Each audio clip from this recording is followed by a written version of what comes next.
Assalamualaikum warahmatullahi wabarakatuh. Saya Laura Desi Denila dengan NIM 19231128 akan mempresentasikan materi mengenai besaran dan satuan. Materi yang akan kita bahas yang pertama yaitu besaran dan satuan, yang kedua besaran pokok dan besaran turunan, yang ketiga alat ukur, yang keempat vektor dan skalar. Materi yang pertama yaitu besaran dan satuan. Besaran. Besaran dalam fisika diartikan sebagai sesuatu yang dapat diukur, serta memiliki nilai dan satuan. Sedangkan satuan adalah segala sesuatu yang menyatakan hasil pengukuran atau pembanding dari suatu besaran. Pada satuan kita mengenal istilah satuan internasional atau SI. Satuan internasional yaitu satuan pengukuran baku yang ditetapkan oleh International Bureau of Weights and Measures atau BIPM dan berlaku universal. Jika ada satuan baku, maka ada satuan tidak baku. Contoh dari satuan baku seperti meter, sekon, kilogram. Sedangkan contoh dari satuan tidak baku yaitu seperti jengkal atau langkah, di mana setiap orang tentu memiliki panjang jengkal dan langkah yang berbeda-beda. Materi yang kedua yaitu besaran pokok dan besaran turunan. Besaran pokok. Besaran pokok yaitu besaran yang tidak berasal dari besaran lain, melainkan besaran yang menjadi dasar untuk menetapkan besaran yang lain. Berikut nama besaran pada besaran pokok. Yang pertama ada panjang dengan satuan internasional meter, yang kedua massa dengan satuan internasional kilogram, yang ketiga waktu dengan satuan internasional sekon, yang keempat ada suhu dengan satuan internasional Kelvin, yang kelima kuat arus dengan satuan internasional ampere, yang keenam intensitas cahaya dengan satuan internasional kandela, yang ketujuh jumlah zat dengan satuan internasional mol. Besaran turunan. Besaran turunan yaitu besaran yang diturunkan dari besaran pokok. Contohnya, kecepatan dengan satuan meter per sekon yang diturunkan dari besaran panjang dan waktu.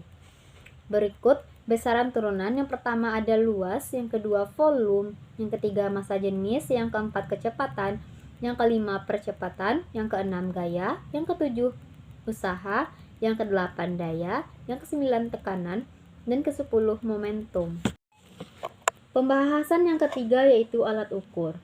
Alat ukur terbagi tiga. Yang pertama yaitu alat ukur panjang, contohnya mistar, jangka sorong, dan mikrometer skrup. Yang kedua yaitu alat ukur massa, contohnya neraka pegas, neraka elektronik, dan neraca Ohaus. Yang ketiga yaitu alat ukur waktu, contohnya jam dinding, stopwatch, dan jam pasir. Alat ukur panjang yang pertama ada mistar. Mistar atau penggaris adalah alat ukur panjang yang sering digunakan. Alat ukur ini memiliki skala terkecil 1 mm atau 0,1 cm. Mistar memiliki ketelitian pengukuran setengah dari skala terkecilnya, yaitu 0,5 mm atau 0,05 cm. Pada saat melakukan pengukuran dengan mistar, arah pandangan harus tegak lurus dengan skala pada mistar dan benda yang diukur. Jika tidak tegak lurus, maka akan menyebabkan kesalahan dalam pengukuran, bisa lebih besar atau bisa lebih kecil dari ukuran aslinya. Yang kedua, ada jangka sorong. Jangka sorong merupakan alat pengukur panjang, biasa digunakan untuk mengukur diameter suatu benda. Jangka sorong memiliki skala terkecil yaitu 1 mm. Tingkat keakuratan dan ketelitian jangka sorong adalah 0,1 mm. Di samping merupakan gambar dari jangka sorong. Berikut rincian dari bagian-bagian jangka sorong. Yang pertama ada rahang luar yang digunakan untuk mengukur bagian luar benda. Yang kedua rahang dalam digunakan untuk mengukur bagian dalam benda. Yang ketiga pemeriksa kedalaman digunakan untuk mengukur kedalaman lubang. Yang keempat skala utama yaitu dalam bentuk sentimeter.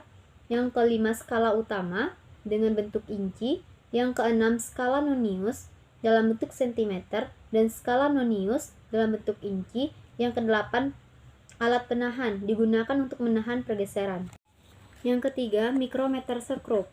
Mikrometer sekrup biasa digunakan untuk mengukur benda-benda yang tipis seperti tebal kertas dan diameter rambut. Jangka sorong memiliki skala terkecil yaitu 0,5 mm dan tingkat keakuratan dan ketelitian dari mikrometer sekrup yaitu 0,01 mm. Berikut merupakan gambar dari mikrometer sekrup. Bagian yang pertama itu rangkai atau bingkai, yang kedua poros tetap atau landasan, yang ketiga poros gerak, yang keempat cincin pengunci, yang kelima roda penghenti atau ratchet stop, yang keenam skala nonius, yang ketujuh skala utama. Pembahasan yang ketiga yaitu vektor dan skalar. Besaran vektor. Besaran vektor merupakan besaran yang mempunyai besar dan arah. Besaran-besaran yang termasuk vektor diantaranya kecepatan, percepatan, gaya, momentum, medan listrik, medan magnet, dan lain sebagainya. Besaran skalar. Besaran skalar yaitu besaran yang mempunyai nilai besar saja, tidak mempunyai arah, misalnya massa, waktu, suhu. Vektor.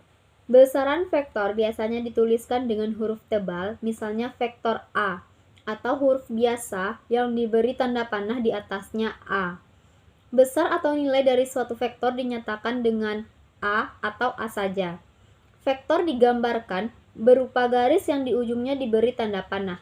Anak panah menyatakan arah vektor, dan panjang anak panah sebanding dengan nilai vektornya. Titik pangkal vektor atau P disebut titik tangkap vektor, sedangkan garis yang berimpit dengan vektor disebut garis kerja vektor. Berikut di atas merupakan contoh gambar penulisan vektor. Komponen vektor dalam dua dimensi. Vektor A memiliki komponen-komponen vektor AX dan AY yang saling tegak lurus. Komponen skalarnya adalah AX sama dengan A cos theta, AY sama dengan A sin theta. Berikut merupakan gambar dari komponen vektor A dalam dua dimensi, yaitu AX dan AY. Besar atau magnitudo vektor A dinyatakan dengan A sama dengan akar dari AX kuadrat ditambah AY kuadrat. Dan sudut theta adalah theta sama dengan tan AY per AX. Itulah presentasi dari saya. Mohon maaf jika ada salah kata atau salah penyampaian, dan saya akhiri dengan wabillahi taufik walhidayah. Wassalamualaikum warahmatullahi wabarakatuh.